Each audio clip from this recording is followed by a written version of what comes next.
Assalamualaikum warahmatullahi wabarakatuh. Selamat pagi, Bu Hilma. Bagaimana kabarnya? Waalaikumsalam warahmatullahi wabarakatuh. Alhamdulillah, Bu, baik. Ya, baik.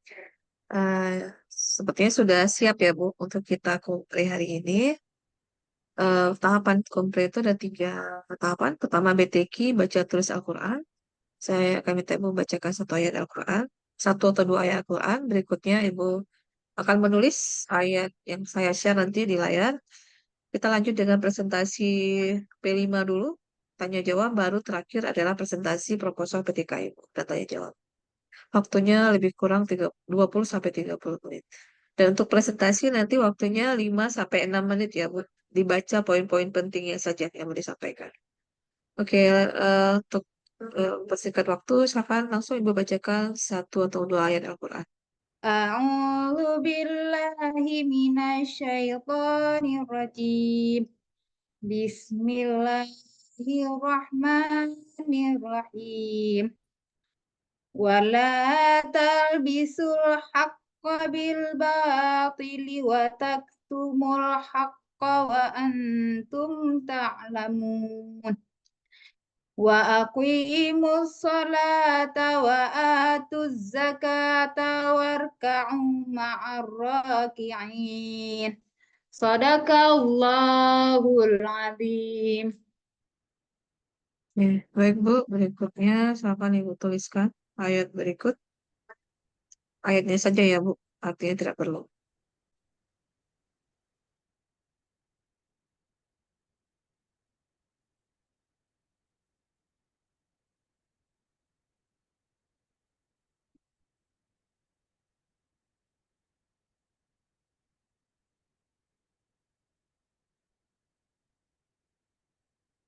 Ya, Bu.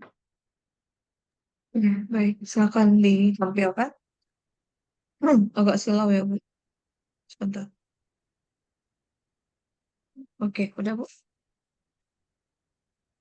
Baik, berikutnya silakan presentasikan P5-nya. Waktunya lebih kurang 5 sampai 6 menit ya, Bu. Cepat. Baik. Bismillahirrahmanirrahim. Assalamualaikum warahmatullahi wabarakatuh. Saya akan mempresentasikan P5 PPRA, yaitu yaitu temanya adalah gaya hidup berkelanjutan, topiknya pembuatan tempat pensil, proyeknya yaitu beriman bertakwa kepada Tuhan Yang Maha Esa dan berakhlak mulia, berkebinekaan global, bergotong royong.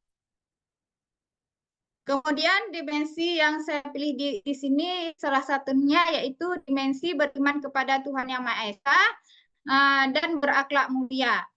Elemennya di sini ada akhlak beragama. Subelemennya mengenal dan mencintai Tuhan Yang Maha Esa.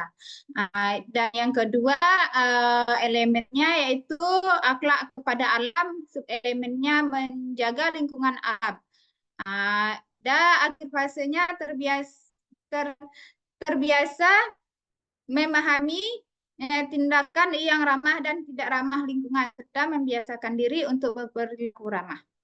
Kemudian nilai profil pelajar rahmatan lil alaminnya di sini saya memilih akhlak beragama, yaitu ada berkeadaban atau ta'abud. Nilai profil pelajar rahmatan lil alaminnya ada saling individuan. Kemudian capaian perkembangannya profil pelajar rahmatan lil alamin, yaitu mengenal dan mencintai Tuhan Yang Maha Esa, pemahaman agama atau kepercayaan, kemudian pelaksanaan ritual ibadah. Kemudian alurnya di sini ada pengenalan, kemudian aktivitas dari pengenalan yaitu di sini sosialisasi proyek tentang pembuatan tempat pensil dari barang bekas. Kemudian guru menayangkan video tentang pembuatan tempat pensil tersebut. Kemudian guru mengajukan beberapa pertanyaan tentang sejauh mana peserta didik tertarik dengan kegiatan yang akan dilakukan.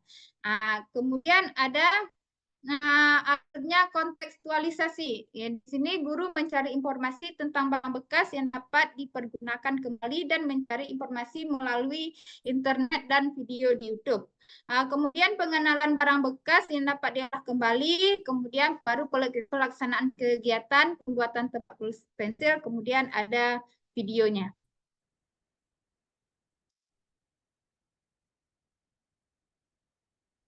Kemudian di aksinya di sini ada kegiatan awal. Di kegiatan awal itu guru membagikan peserta didik menjadi beberapa kelompok. Kemudian guru menginstruksikan kepada peserta didik untuk mengeluarkan alat dan bahan yang dibawa dari rumah. Kemudian baru kegiatan intinya guru memeriksa perlengkapan alat dan bahan, yaitu botol air mineral bekas, koran bekas, kemudian lem tembak atau lem lilin, kemudian lidi ataupun tusuk sate, kemudian pisau kecil, ada di situ ada gunting. Kemudian ada gunting. Kemudian rubrik penilaiannya di sini ada subelemen. Subelemen di sini ada mengenal dan mencintai Tuhan Yang Maha Esa. Di dalam ada apa? Ada kategori yang di sini mulai berkembangnya, yaitu memahami sifat-sifat Tuhan utama lainnya dan mengaitkan sifat tersebut dengan konsep dirinya dan ciptaannya. Kemudian yang sedang berkembangnya memahami sifat-sifat Tuhan utama lainnya dan sudah mulai meneladani sifat-sifat tersebut dengan konsep dirinya dan ciptaannya. Kemudian yang berkembang sesuai harapannya yaitu memahami sifat-sifat utama sifat Tuhan utama lainnya dan sudah mengaitkan sifat-sifat tersebut dengan konsep dirinya dan ciptanya. Kemudian di sini ada sangat berkembang, di mana saat berkembang di sini memahami sifat-sifat Tuhan utama lainnya dan sudah meneladani sifat-sifat tersebut dengan konsep dirinya dan ciptaannya. Udah, itu tentang modul P5 PPRA. Terima kasih. Assalamualaikum warahmatullahi wabarakatuh. Waalaikumsalam warahmatullahi wabarakatuh. Baik, Bu. Ini kita kan kaitannya tidak hanya dengan P5 ya, Bu, tapi dengan kurikulum Merdeka, khususnya untuk perancangan modul ajarnya. Nah, saya ingin mengetahui bagaimana cara Ibu merancang modul ajar yang ada di kurikulum Merdeka. Apa saja tahapannya? Silakan. Tahapan untuk menyusun tema yaitu menyusun menentukan tema, topik, kemudian memilih dimensinya. Kalau saya kan di, memilih dimensinya dimensi P5 PPRA. Kemudian menyusun langkah-langkah aktivitas yang akan dikerjakan. Kemudian di sana ada pengenalan, kontekstualisasi, ada aksi yang harus dikerjakan, kemudian refleksi, dan kemudian baru tindakan lanjut. Oke, baik. Nah, kita balik lagi ke modul ajar yang umum ya, Bu. Bukan yang P5, tapi yang pakai model pembelajaran. Nah, apa yang Bu pahami terkait dengan CP, TP, dan ATP dalam modul ajar yang sudah pernah Ibu susun? Bagaimana Ya. keterkaitannya? Silakan. Kalau menyusun apa namanya CP itu bukan memang sudah ada di buku atau apa memang sudah ada di buku dan sudah dibuat oleh pemerintah. Kalau di TP-nya Bu, kalau pakai buku kurikulum Merdeka yang dari Erlangga memang sudah ada Bu, turunan dari CP itu Bu, yaitu TP sudah ada, tinggal kita menyesuaikannya saja Bu. Kemudian ATP itu kan alurnya Bu, ataupun indikator dari TP tersebut. Oke, baik. Bagaimana menyusun ATP, Bu? Prosesnya. Uh, cara menyusun ATP, cara menyusun ATP itu turunan dari TP Bu. Makanya bisa kita susun menjadi ATP. Prosesnya, Bu, bisa dijelaskan bagaimana menyusun kalimat-kalimat di ATP? Bentuk kalimatnya seperti apa? Cara menyusun uh, uh, bisa menggunakan pertanyaan menggunakan C1. Oke. Baik, berikutnya yang ingin saya ketahui adalah bagaimana cara Ibu merancang asesmen atau penilaian berbasis HOTS. Apa yang Ibu lakukan tahapannya? Uh, Cara menyusunnya yaitu mengetahui karakter siswa, Bu. Uh, bar, uh, Cara kita apa mengetahui karakter siswa ataupun minatnya ke arah minat siswa tersebut, Bu. Untuk jenis asesmen ada apa saja jenis asesmen yang dipahami? Jenis asesmen ada 3, yaitu asesmen awal, Oke, Bu Hilma. di proses, Bu. Kemudian asesmen formatif. Asesmen formatif itu di tengah-tengah, Bu. Di tengah-tengah pembelajaran. Kemudian ada asesmen formatif itu dilakukan di akhir ataupun ujian sumatif apa namanya di akhir semester, Bu, seperti soal-soal kenaikan kelas begitu, Bu. Oke, baik. Satu lagi ya, Bu. Nah, untuk modul ajar yang sudah Ibu rancang, yang misalnya pakai model PBL, PJBL, nah apa saja komponen yang ada dalam satu modul ajar dalam kurikulum Merdeka ini?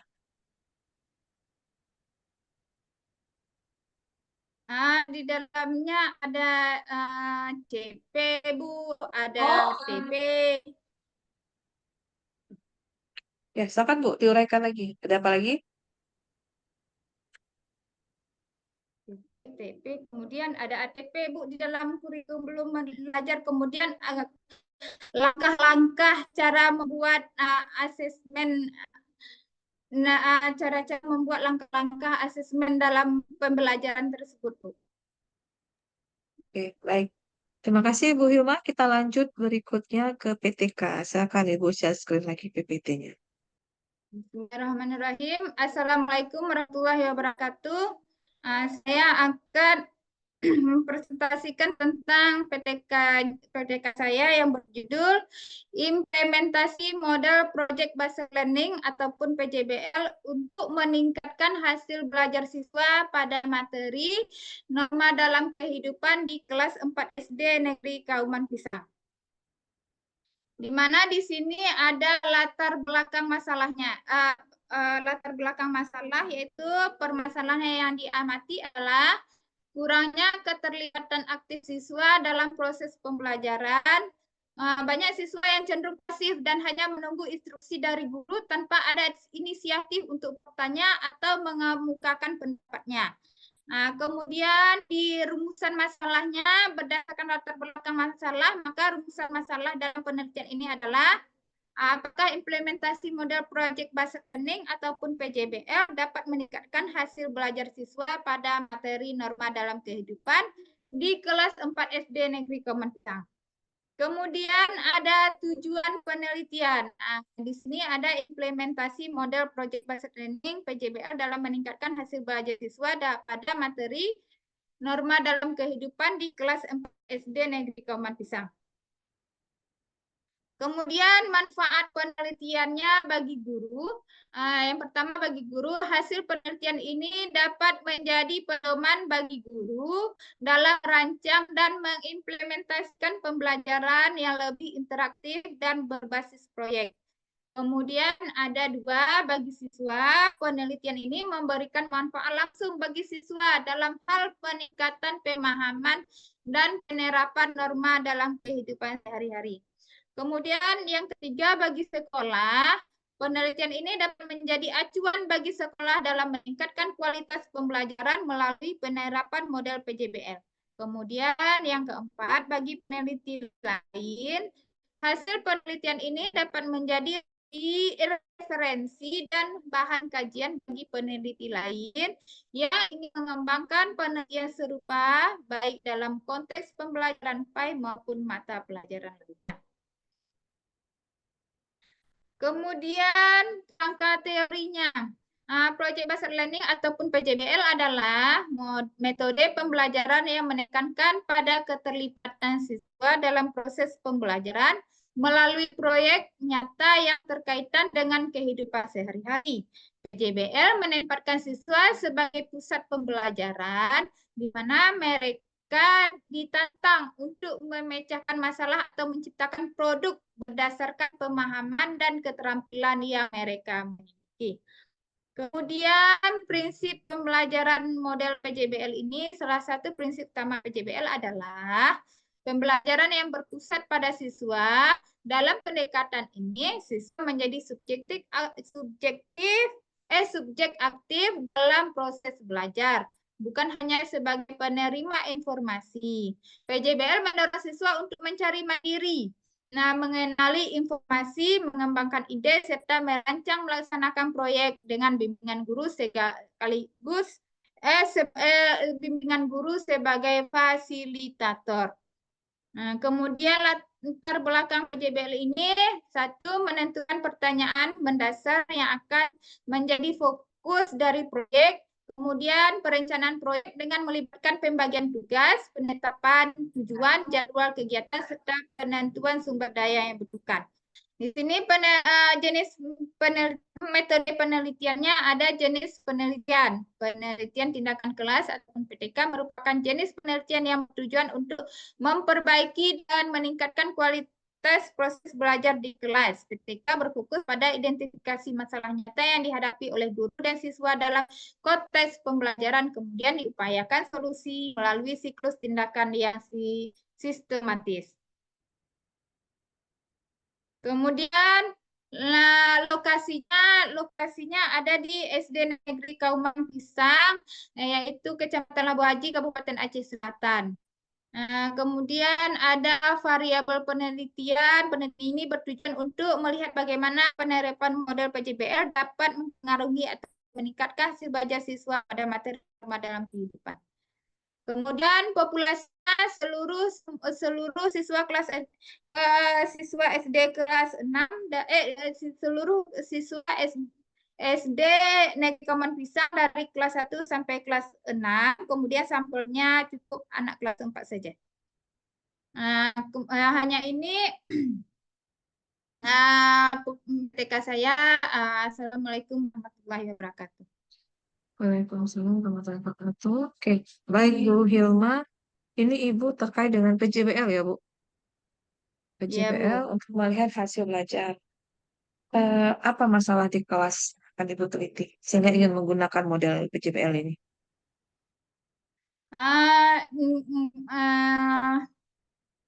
Karena Bu, yang saya lihat di kelas itu siswanya kurang aktif. Kurang aktif dan siswanya itu cepat bosan. Kemudian siswa itu kalau disuruh bertanya tidak mau dia bertanya. Misalnya ada yang ingin bertanya gitu kan, kalau tidak disuruh dia tidak mau. Begitu Bu. Baik, ini kan berarti Ibu merencanakan untuk memilih model PJBL Bu ya, Project Besar nih. Nanti ketika Ibu akan menerapkan di kelas, seperti apa Bu kegiatan pembelajaran dengan PJBL? Silakan Ibu jelaskan berdasarkan langkah-langkah PJBL ya. Dari tahap 1. Kan? Begini Bu. Di sini saya akan menentukan pertanyaan mendasar. Kemudian mendesain proyek yang akan dilakukan tentang materi norma dalam kehidupan. Kemudian baru kami akan merencanakan jadwal, Bu. Jadwal yang akan dipilih kapan kita mengerjakan proyek tersebut. Kemudian baru mengawasi kemampuan proyek. Kemudian baru di sana ada baru nanti penilaian, kemudian baru evaluasi tentang proyek yang sudah dikerjakan. Oke, baik. Proyeknya itu dalam bentuk apa nanti? Proyek yang dikerjakan siswa itu produknya berupa apa, Bu? Gitu. Rencananya kami mengerjakan dalam bentuk poster, Bu. Terkait dengan norma tadi ya, Bu, judulnya. Iya, Bu. Baik, Ibu kan memilih PTK. Ada berapa, Bu, langkah-langkah PTK dalam satu siklus? Silakan Ibu jelaskan. Ada 4, Bu. Satu perencanaan, kemudian pelaksanaan, kemudian ada observasi, dan juga yang keempat ada refleksi. Oke, baik. Lalu instrumen apa yang akan Ibu gunakan? Jenis instrumen untuk mengumpulkan datanya apa saja? Oh, ada tes, observasi, kemudian dokumentasi. Oke, tesnya, Bu, dalam bentuk apa nanti? Tes yang akan digunakan. Tesnya rencananya dalam tes tulis, Bu. Tes tulis seperti mungkin nanti ada post test untuk anak-anak itu, Bu. Iya, soalnya, Bu, bentuk soalnya apa? Oh, bentuk soalnya rencananya CHOS, Bu. Choice. Berapa soal, Ibu? Direncanakan? Sekitar 10 begitulah, Bu. Untuk tingkat kesulitan soalnya nanti seperti apa? Rencananya, Bu, c satu ataupun C2, Bu, karena kan di dalam karena kan masih kelas 4, Bu. Karena kadang kan kalau sekolah kami itu bukan tidak semuanya pandai, Bu. Kan dia kan bermacam-macam, makanya kita campur nanti ada soal yang model C1 dan C2. Oke, baik, Bu. Berikutnya, Bu. Tadi ini kan melihat hasil belajar, apakah ada peningkatan? Apa saja, Bu, indikatornya nanti dari hasil belajar ini yang akan dinilai? Eh, Indikatornya rencananya apa? Siswa dapat mengidentifikasi jenis-jenis norma, Bu. Kemudian siswa menjelaskan tentang norma yang ada di kehidupan. Kemudian siswa menyebutkan macam-macam norma dalam kehidupan. Kemudian Oke, siswa dapat, ya, Bu. ya, Kemudian silakan siswa lanjutkan, Bu. menghubungkan. Nah, kemudian siswa menghubungkan norma tersebut dengan contoh di lingkungan keluarganya, Bu. Kemudian siswa menyimpulkan pentingnya norma dalam kehidupan sehari-hari. Kemudian siswa dapat memberikan contoh perilaku ataupun penerapan norma dalam kehidupan. Oke, baik. Terima kasih, Bu Hilma. Sudah selesai untuk komprenya. Nanti hasil bisa dilihat di LMS ya, Bu, setelah saya nilai. Sekian untuk hari ini. Saya Baik. tutup. Assalamualaikum warahmatullahi wabarakatuh. Terima kasih, Bu. Waalaikumsalam warahmatullahi wabarakatuh.